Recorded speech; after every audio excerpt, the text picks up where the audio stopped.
In the new film, Before the Devil Knows You're Dead, Philip Seymour Hoffman and Ethan Hawke play desperate brothers who calculate a plan to rob their parents' jewelry store.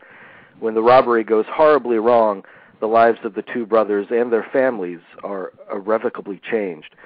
The film, which opens in limited release on October 26, also stars Albert Finney and Marissa Tomei, and is brought to the screen by master director Sidney Lumet from a script by first-time feature film screenwriter and acclaimed playwright Kelly Masterson. Mr. Masterson's crafting of this family tragedy with darkly comic overtones has received raves from the country's most revered critics, and Sidney Lumet himself calls it a hell of a story and masterfully plotted. It is our great pleasure to welcome Mr. Kelly Masterson to our program. Mr. Masterson, are you there? Yes, I am. Hi, Jamie. Hi. Thank you for joining us tonight. Thank you for having me. I'm very excited to talk to you about this film. It's one of my most eagerly anticipated films this season. But tell me a little bit about this story and what inspired you to write it. A couple of things. The main thing that inspired me to write it was I had read a book which coincidentally has been made into a movie that's also out this fall called Reservation Road. Terrific picture I saw up in Toronto. I was really intrigued by the novel structure. It takes a specific tragic event and it looks at it from a couple different points of view. And I wanted to craft an original screenplay that did the same thing. Take a tragic event and look at it from the points of view of the various participants. And I wanted to structure it in such a way that we could learn the details of the event and the details of these people's life by going backwards and forwards in time. So I had a rather ambitious structure in mind that was somewhat inspired by Reservation Road.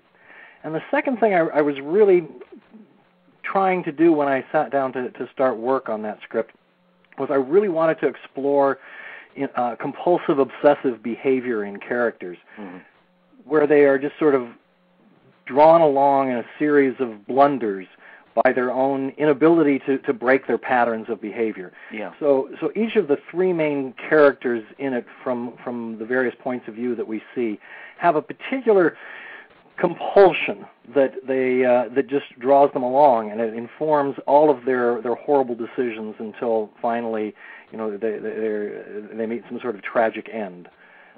That was the inspiration for working on the piece. Well, you couldn't ask for a better cast to bring your script to life.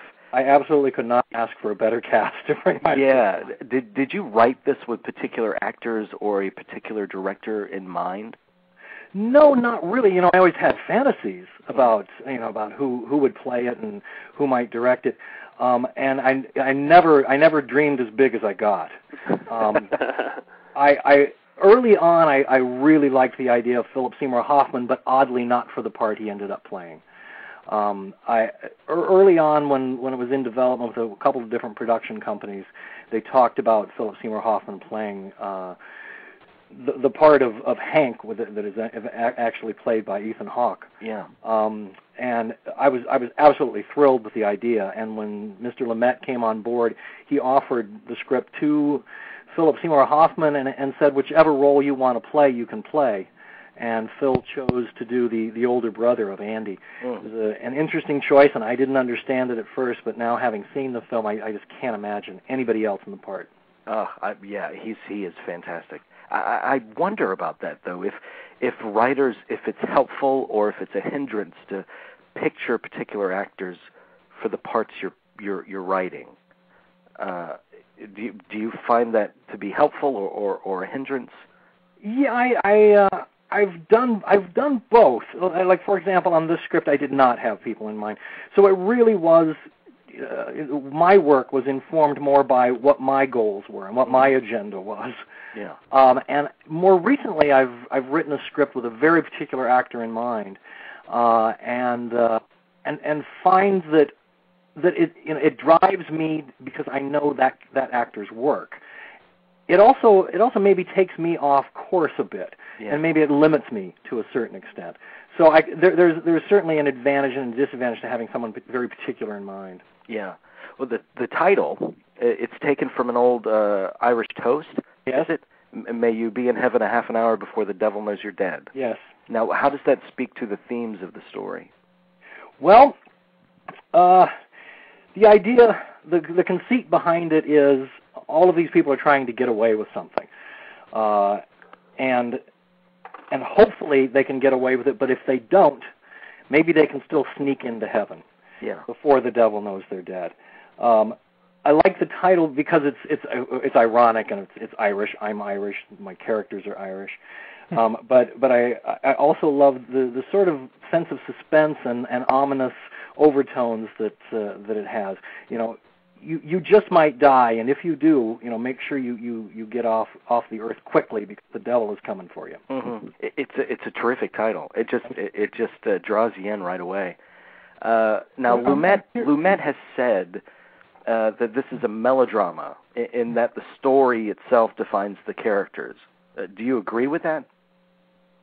To a certain extent, and certainly the way Mr. Lumet explains melodrama, it certainly works with this script. My idea of melodrama has always been the villain and the heroine tied to the train tracks. So when I hear melodrama, I don't necessarily think of this piece.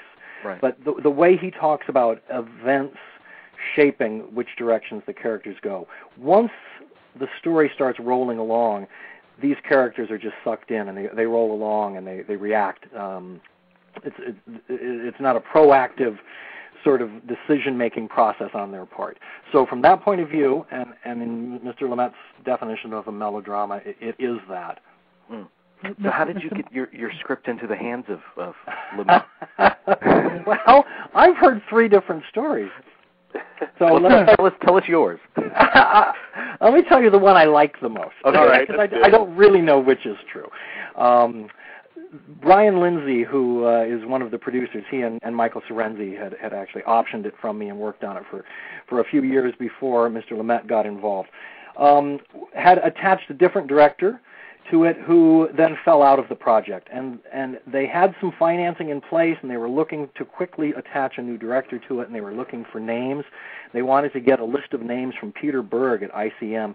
Peter Berg is Sidney Lumet's agent and also runs ICM.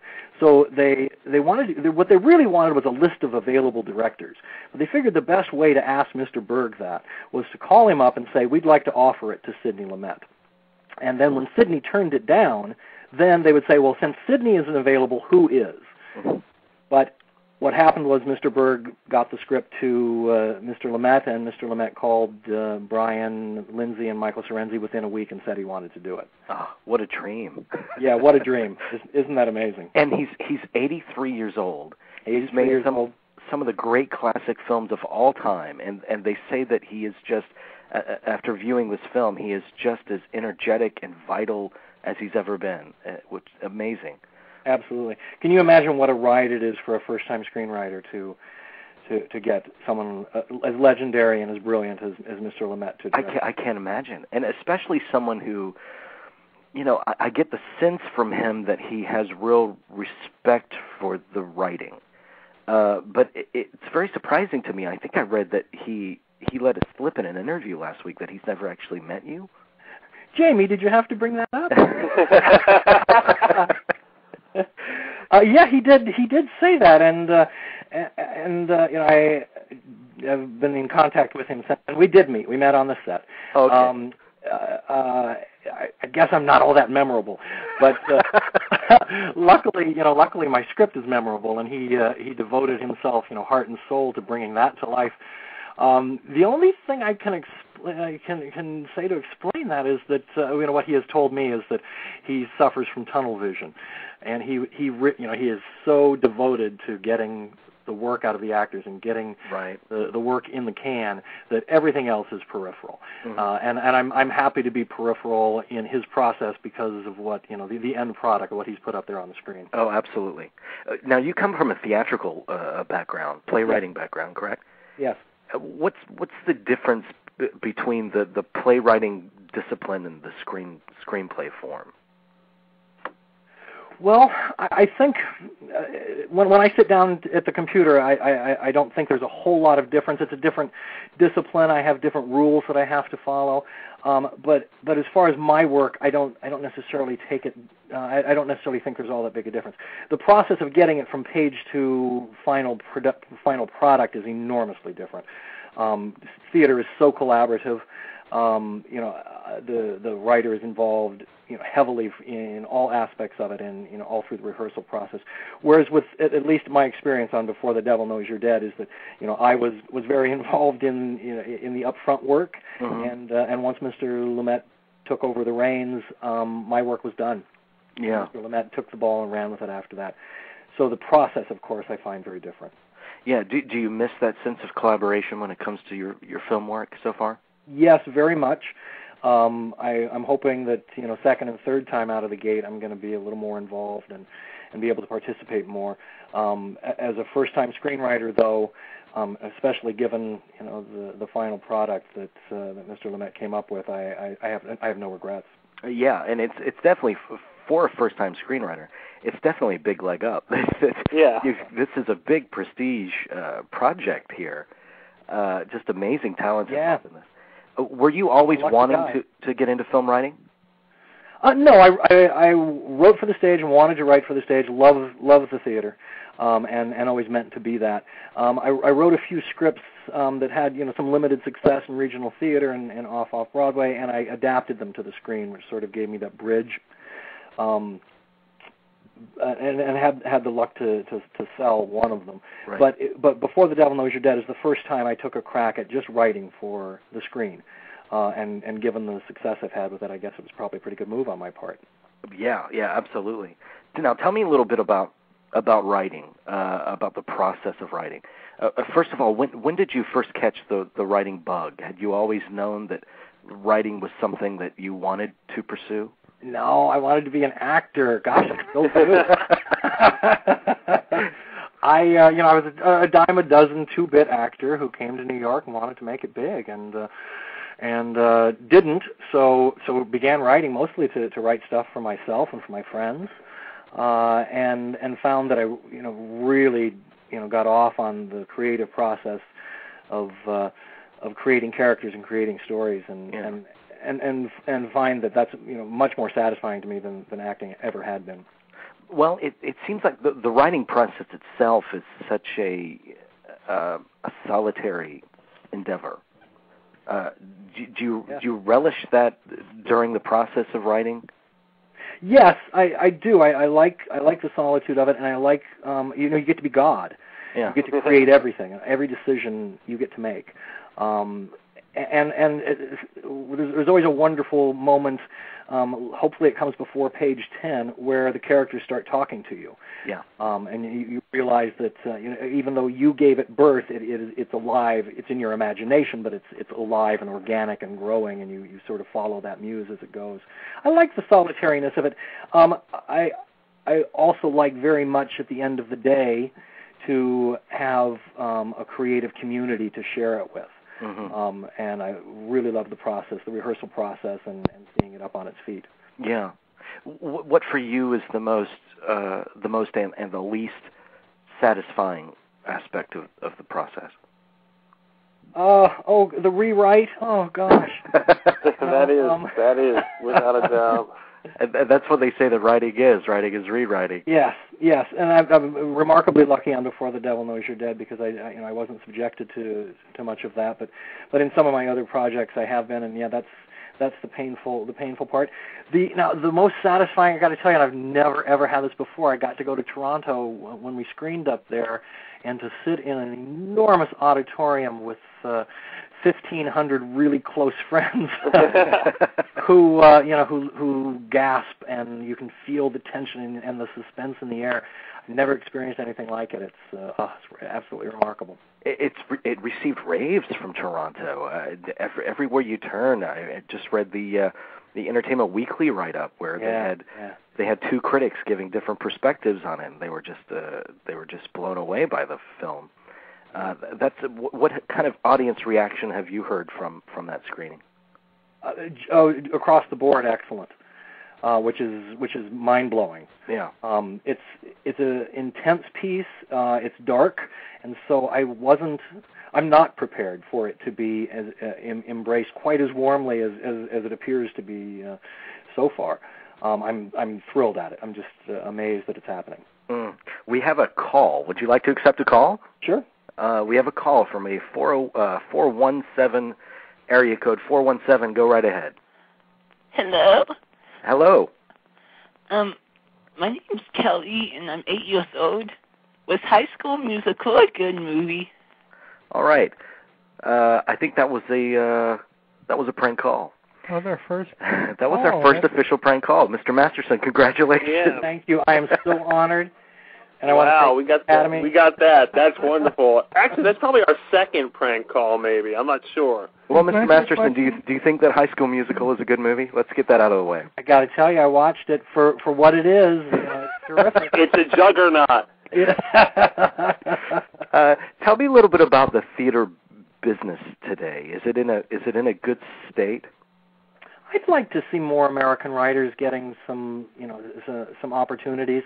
I mean, I know that a lot of writers get opportunities out in regional theater, but I'd love to see the more mainstream theater have opportunities for writers.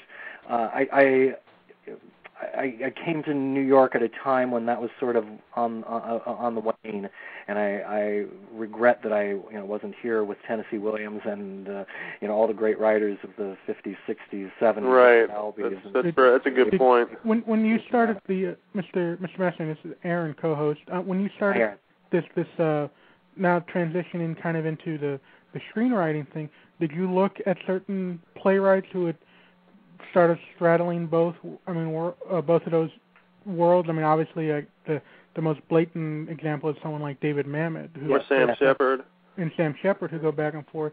Huge fan of both of them.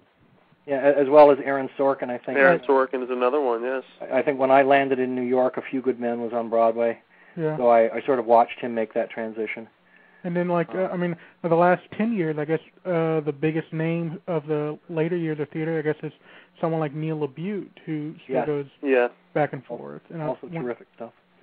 And my other question, going back to the screenplay, because I am fascinated by structure, because I have read reviews, and they talk about the ingenious structuring of Before the Devil Knows You're Dead, and that is, was the structure so intact in you that you felt that that it could not be moved around, or because the structure is such kind of a pretzel that you could move pieces? I mean, did Mr. Lumet move anything, even if it was minor, or did it stay intact from your original conceit?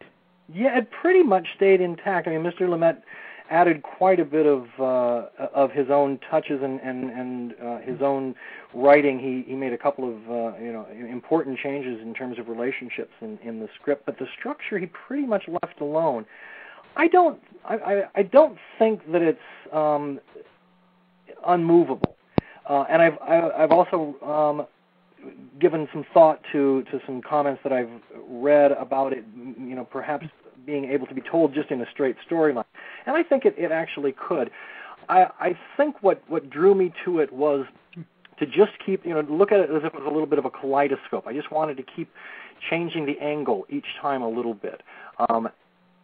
It was, and once I committed to it, that became my entry into it. I don't know that that it's an absolute, and that it could not have worked any other way. And I got to ask this on a studio standpoint, on notes of some sort. I mean, because it is a great title, and it's an unusual title, and anyone who cares about movies will know that that's a memorable title. But studios being studios, I'm curious, was there ever even one discussion of could you call it The Heist? I was really lucky that way too, because it was a title that I loved from the very beginning, and so the answer to the question is no. Although I had it with a production company very early on, who said that once we get this shot, we're going to have to change the title, and it broke my heart. I'm glad it never happened. Because you can just imagine someone in the studio saying, "Well, it's not going to fit on the marquee. All we're going to get is because on the marquee," and Like the heist would be, or the devil's heist. How about that? You know, let's compromise. Mr. Masterson, can you give us any sense of what's coming up next for you? You say that you're writing on a new project. Yeah, this is such a wonderful ride that Mr. Lumet and the producers and this wonderful cast have set me on. I quit my day job. Always a good thing. Shortly after we wrapped last summer, and I've been writing for the last year. I've got several new spec scripts. Working with a terrific manager. Looking for a new agent out in L.A. and hope that I can sell one of the new scripts.